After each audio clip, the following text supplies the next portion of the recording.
All right, thank you. Thanks, William, for the... You just used 10 minutes of your presentation.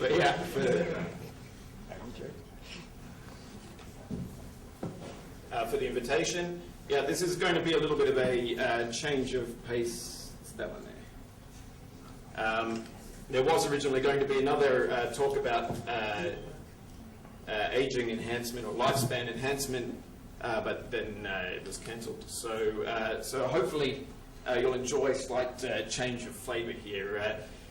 So this is going to be about the ethics of using life enhancement technologies. So I've called it the ethics of growing old. But in particular, it's about one particular argument in favour of growing old, which I call the argument from evolution.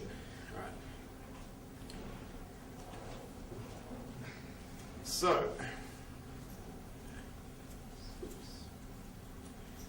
over the past 150 years or so, human lifespan in developed countries has more or less doubled, mainly because we've eliminated infectious diseases through sanitation, medical hygiene, antibiotics, and vaccination programs. So some people think that rate of improvement is going to stop because we'll reach certain hard biological limits. But at least for the time being, it looks like we're going to continue heading on that path through the use of everyday medical technology. So here's John Harris. A number of people like John Harris, Bernard Williams have raised a bunch of arguments about whether or not we should die of old age and when we should die of old age. And I think that's all very interesting, but what I'm interested in mostly for the purposes of this talk is the question of whether we should grow old before we die. So that's what I'll be talking about. And, you know, I think that, first of all, it's got to be said that you can't just assume that that every animal ages before it dies, although it's common amongst mammals. This is the American lobster, which is just one example of an animal that has a similar lifespan to human beings. But if you dissect them after they die, and they do die of old age, they don't show any of the kinds of signs of decrepitude or decline due to old age that human beings do.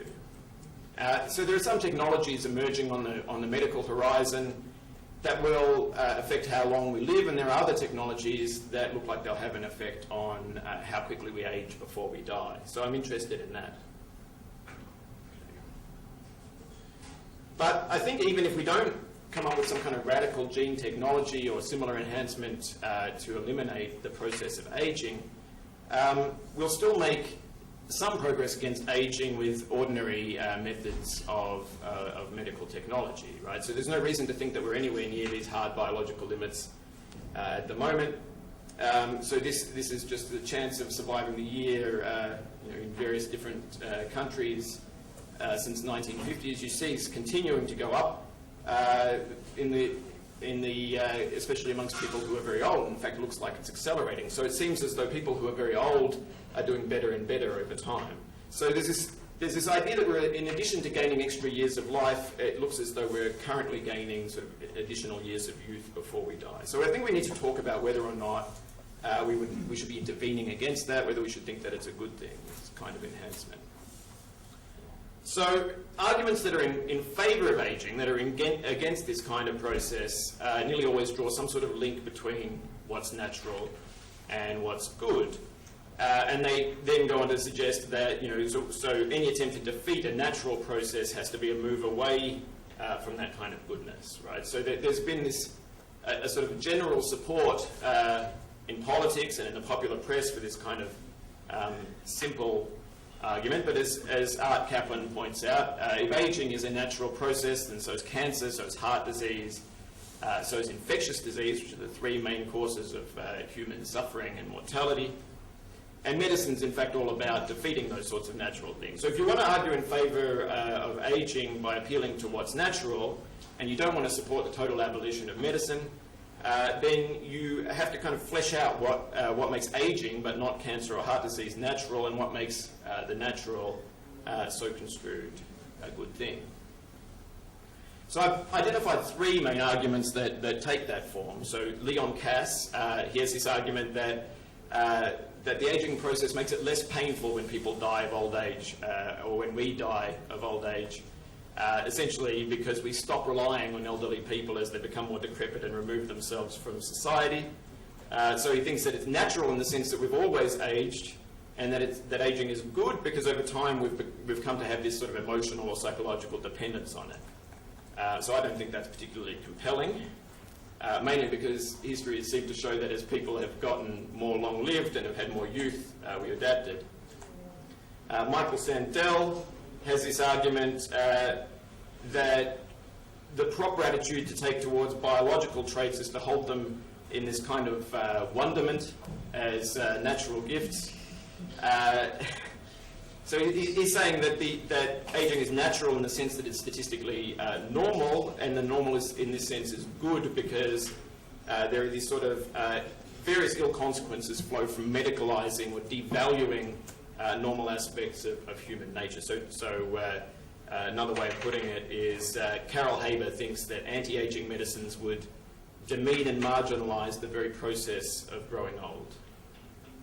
So the third one, the one I'm really interested in for my purposes here, is Francis Fukuyama's argument, which I call the argument from evolution. So he says that we have good prudential reasons to resist intervening on any characteristic that we've been given through a process of natural selection. So what's natural is, in this view, what's evolved, and the natural is good under this definition because he thinks that evolved traits can be relied upon to give us good results. So I think that's the most plausible of the three big bioconservative arguments in favour of getting old before you die, and so I'm just going to focus on that. So his version of this argument from evolution isn't intended to apply only to arguments against aging, I should say, but to any intervention against a widespread genetic trait, including cognitive traits, moral traits, and so on. So on his view, even if we have traits that appear to be obviously harmful, we ought to trust that evolution provided us with those traits for good reasons. So he says there's good prudential reasons to defer to the natural order of things and not to think that human beings can easily improve on that through causal intervention. Right? So he's got this, doing nature one better isn't always that easy. Evolution may be a blind process, but it follows a ruthless adaptive logic that makes organisms fit for their environments. And Eric Parents has a similar argument that he's put into print, where he says nature does not have the same sort of short-term economic interest that human beings do. Right? So there's this idea that the basic idea is that we hardly ever fully understand what's going on with our evolved traits, what the point of them is, and so any attempt to change them is going to produce unpredictable and probably unwanted results. So there's two premises that I think that are exposed in that argument. First of all, that every evolved human trait is the result of an optimizing process. And second, that the optimizing nature of a process gives us strong prudential reasons to trust in its results, even if we don't like the results very much. I think that both of those premises are flawed. So the first thing to do is to determine, I guess, whether or not aging really has evolved through a process that's generally an optimizing process. So aging is not just one single process. It's like, dozens of different biological processes. And I think also the understanding we have of all of these processes is still very basic. But we have started to understand the sort of nuts and bolts of what's going on as we age. So I'm just going to look at two representative processes that constitute a lot of what aging is. Right, so the first is harmful or deleterious genes. So as far as we know, there aren't any genes that function directly to age our bodies, but we do have a large array of genes that become harmful in various ways as we grow old. So the reason that a gene can be not harmful early in life and then harmful late in life is that genes are not expressed all the time in all tissues. They can switch on or off as we grow older. So one of the ways that aging happens is that we've got these genes that regulate and run our immune systems, and they can switch off as we grow older. So that's called immunosenescence. And I think as we age beyond the age of 80, our risk of dying increases mainly due to an increased risk of getting bacterial or viral infections.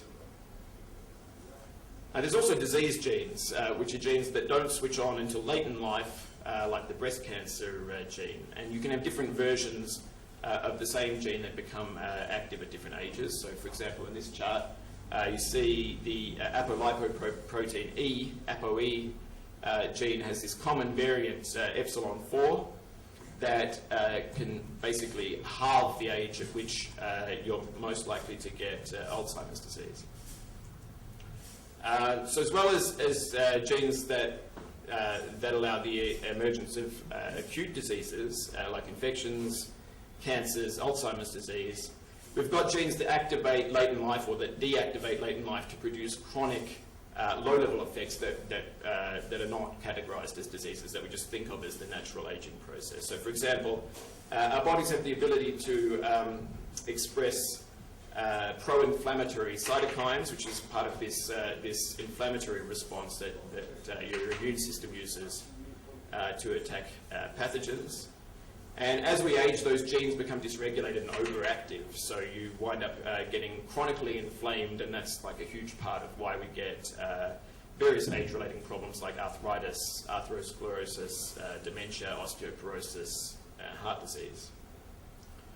So some of these late-acting genes, or these late deactivating genes, represent a kind of evolved trade-off between different survival-affecting processes. So just to take one example among very many examples of these, certain genetic processes cause older people to have less insulin-like growth factor, IGF-1, and that leads them to have decreased muscle mass and decreased bone density, so people get frail as they get old.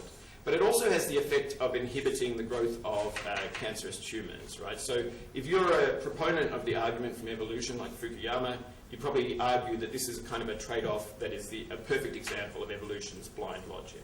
All right, I'll come back to that in just a second. It's also been thought for a long time that the chemical oxidation of cell nuclei is one of the major forms of age-related disease. So starting in the 1950s, the free radical theory of aging advanced this idea that all of the harmful symptoms of aging are essentially caused by oxidation reactions. So you've got these free radicals, these reactive molecules that float around your body, which damage your cells over time. And there is a kind of popular version of this that says that in fact these free radicals are produced by respiration, so the main process by which your body generates energy from food, also generates free radicals. So there's no way out of this. Your body's going to constantly be damaged by the existence of reactive oxygen in your body. So yeah, there's a lot of evidence that contributes to Alzheimer's and Parkinson's and various other age-related problems. But again, this is another process that seems to protect against cancer formation in one way. So you've got these age-oxidized cells in your body that stop fast-regulating tissues from spreading and invading other tissues. So it forms like this barrier against cancer. So here's another way that one of these processes of aging is also protective. So you might wonder how these processes evolved. It should be clear, I guess, thinking about those two, that they couldn't have evolved in the same way. So, our protozoan ancestors didn't have an ApoE gene or a breast cancer gene. They had to have been introduced a lot later than that, whereas on the other hand, free radicals have been around since the beginning of evolution. So, first of all, for genes, it might seem weird that evolution could introduce genes that, by aging us, cause us to become weaker and eventually die. And it seems like somebody who didn't age would be more fit than an aging person in the evolutionary sense. But Peter Medawar in 1951 gave a very simple solution to the puzzle, which is just that the strongest forces of natural selection affect the genes that are active before you die, right? And since we died very young for most of our evolutionary history, we didn't live long enough to suffer the ill effects of these late-acting genes. Right? So that's a kind of a basic explanation for that. And as George Williams later pointed out, some of those genes could be actively promoted if they're beneficial early in life before turning harmful later in life. So there is a kind of a sense in which there may have been a trade-off. Okay, I'm going to skip forward. It should be clear, I think, that a gene can be harmful in our sort of a human sense, despite improving evolutionary fitness.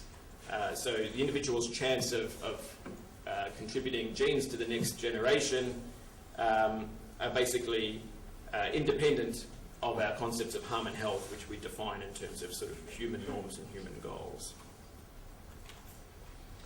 But that explanation isn't quite sufficient to explain why we experience aging due to oxidative stress. So it's not as though, again, it's not as though all animals suffer oxidation the same way as we do. The longest-lived single organism, the ocean quahog, which you see on the left, lives for about 400 years. And the reason that we think it's able to do that is that it spends most of its time excreting this antioxidant chemical that gets rid of all the free radicals that might oxidize its body. You can compare that to the sockeye salmon on the right, which lives for about 2 to 5 years. And the difference between them is that there has been a trade-off between reproduction, normal activity, meaning swimming around, and maintenance, meaning exerting things like antioxidant chemicals and repairing cells. And it just happens to be that the ocean quahog, this clam, has invested most of its evolutionary chips in cell maintenance, whereas the salmon has gone the other way, much like human beings. 3 minutes. Okay, so the reason that we age then is that we've partly because we've failed to evolve sufficient defences against the environment, and it's partly because our evolution has preferred to produce a metabolic rate that's high enough to allow an active lifestyle. It allows us to also be oxidized. So we're not going to be, evolution is never going to rid us of these processes of aging. They're actually a kind of a byproduct of evolution that's going to continue as we continue to evolve. So I think biologists have basically concluded that aging is a product of evolutionary neglect, not evolutionary intent. So on their face, I mean, that conclusion poses a fairly serious threat to the argument from evolution, because you might think that, if in fact aging is something that we've got by accident rather than by sort of positive optimizing process, that it's not going to advance the success of the species or the population. You might think that essentially, if evolution is a blind watchmaker, to use Richard Dawkins' metaphor, aging doesn't seem to be part of the watch. But I don't think that's going to satisfy somebody like Fukuyama, who will just say that that evolution actually involves the action of the reproduction and survival of individuals, not of populations. And it might just be that any one of these byproducts that constitute aging are in fact beneficial, because they allowed us to evolve, for example, a bigger brain or more activity or a better ability to hunt and so on and so forth. So I don't think that's going to satisfy Fukuyama.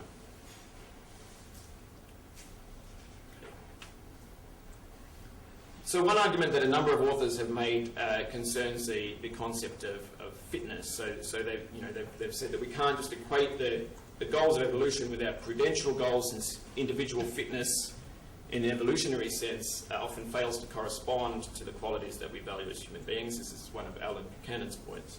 So you might imagine like a gene that makes somebody 5% less fertile but twice as happy, and that gene confers no harm to a modern person who plans to have only 2 children, or who can only support 2 children in their home and in their income.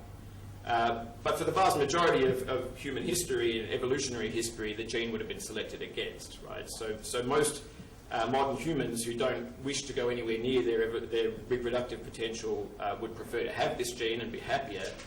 So it seems like evolution drives us towards outcomes that we might sincerely and unanimously wish to avoid, and aging might just be in that category. Yeah, I'm going to go a little over if that's all right. No, it's not all right. It's not all right. Nobody else has. But I think that's a weak counter-argument against the argument from evolution as well. I think that people like Fukuyama and Parens have this idea that evolution has a wisdom that far outstrips our own. So it might just be that human beings are so kind of mentally weak and short-sighted that they just can't see that their happiness is not important in the ultimate scheme of things. I'm sure Fukuyama would endorse something like this. If we really understood the wisdom of evolution, the wisdom of nature, that we would be on board with it, even though it's making us unhappy. And response to that, Powell and Buchanan have this argument against this sort of argument. They point out that there are a lot of examples of poor biological design. So, for example, the routing of the male urethra through the prostate gland, which has kind of an evolutionary explanation, but not actually performing any kind of positive role. This is just one of the ways that evolution produces traits for people. So, you still might. So, in these sorts of cases, a proponent of the argument from evolution might just suggest that our limited understanding of biology and of urethras and so on is basically just still obscuring our understanding of what appears to be a flaw, but is in fact not a flaw. So if you make sort of various huge leaps in favor of somebody like Fukuyama, and you sort of suppress what appears to be like fairly difficult to believe claim that nature is really so wise that we just really can't see it, you're still stuck with the argument from evolution. He's still able to defend it. But I do think that the argument still fails, even given all of that. Even if we allow that these sorts of arguments, these counter-arguments are plausible, it still does fail. I'm out of time. Can I cut just slightly into my question time? Well, I think people have been very patient today. I'm in the hands of the meeting, but everybody else has kept the time. It's been a long session. People like to ask questions. So I think, in fairness, you can cut to your conclusion. I will cut to my conclusion. All right. So I do think that there are two arguments, essentially, that do hold up against the argument from evolution. One is one that's advanced by Nick Bostrom. He essentially just says that our environment is now changing much more rapidly than it has at any other time in human history. It's sort of a disruptive change. So anything that we may have adapted for so far cannot be considered to still be adaptive, given how quickly our environment is changing. That's one. The other point to make about aging is that many of the functions that people are looking at to enhance aging, to make us age more slowly, harness evolved traits. So one of the things is that over the course of human history, there's been a varying amount of pollution, air pollution, and free radicals. So one of the things that we can do is just say, well, we can reduce the amount of free radicals in our body by developing new antioxidant enhancements. So that would be just an environmental manipulation that basically recreated situations from various parts of our past history where there were fewer free radicals around. And just finally, another kind of intervention that harnesses our evolved evolutionary history is this idea of calorie restriction. So here are two monkeys. One has been fed a calorie-rich diet, and the other has been fed a calorie-poor diet, both high nutrient diets. The one on the left has aged much less than the one on the right, the one that has had calorie-restricted diet. So the reason that we think that happens is that over the course of evolutionary history, there were times when there wasn't much food around. I think this is not fair. This is sorry, Don. No, this is absolutely not fair. This is absolutely the last sentence, the last paragraph. The trade-off is that I will then take questions, but you will not have any opportunity to respond to them. Okay. But yeah, so derailed me slightly. So the point here is that we've evolved in such a way of periods of scarcity in human evolutionary history that we would live longer if there was less food. So this is a way of living longer and aging more slowly that harnesses periods of evolutionary history where there wasn't much food around. So I think that there are these kinds of enhancements that can even withstand like the most generous reading of Fukuyama's argument. So I will stop there. Thank you. we have 5 minutes for questions, but no time for responses to the questions. Questions? Sarah? That's just as well, because I guess mine's not really a direct question for you, but more for us to think about. I thought that was a really nice critique of the arguments from evolution that plague us in so many areas when we talk about modifying human nature in various ways. And I actually thought you could have made a stronger critique just from the point of view of evolutionary science. I mean, optimization for what? For passing on genes, not for all the things that we count as human flourishing. But I think there's another argument you could level against people like Fukuyama and Perrins, particularly when it comes to thinking about moral enhancement. Because when people bring out the evolutionary argument of what's right, I always say, well, do you think it's right to cheat on your wife? Humans are evolved, males are generally evolved to try and spread their seed. And they say, well, you know, bad consequences. And then I say, do you think it's right if you get away with it? Because that's what evolution is trying to make us do. Similarly, do we think it's right to have kin preference rather than equal regard for others? Because that's also an evolved trait. So I think there are actually some stronger arguments you can make there. So. Well, I have many questions, but the last example that you give Bennett time to finish and reduce time for answers was a kind example of God machine of us. But that is the role of the chairman, is to be God machine. It's not necessarily a desirable role for societies. Okay, I have at least 10 questions, but I'm going to try to be short to sum it up in at least 2. My first question is, if I understood you correctly, you're assuming that aging is an outside category, which can be defined to our body. But what if aging is an inside category, which is connected to towards our experience and our life and the idea, the thoughts and everything, the idea that at some point our body is just a reflection of our mind. We do not want to live anymore. We are old enough in our brain. So in that sense, if you connect your mind with your body, I don't see why is it necessary to stop aging. In which way does it affect the aging of your mind? That is one question. The second is very obvious one, but I just wanted to ask anyway. At what point we should stop aging? At what point we should stop getting old? Which is that direction? Fine, thank you. Other points? You have silenced people, obviously, by the completeness of your account. It's been a long morning.